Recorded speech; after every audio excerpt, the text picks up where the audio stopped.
You're watching How Leap. Let's fix YouTube trending not showing. First, update the YouTube app from your device's app store. Restart your phone after updating. Next, clear the app's cache. On Android, go to Settings, Apps, YouTube, Storage, and tap Clear Cache. On iPhone, delete and reinstall the YouTube app. Check your location.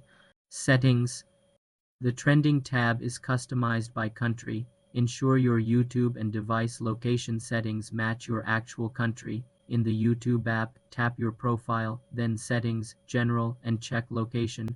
Also, check if you have restricted mode enabled. Go to YouTube Settings, General, and turn off restricted mode.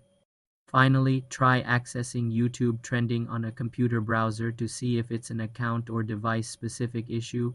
The tab may also be temporarily hidden during major events or if your watch history is paused. For more simple computer tutorials, subscribe to the channel.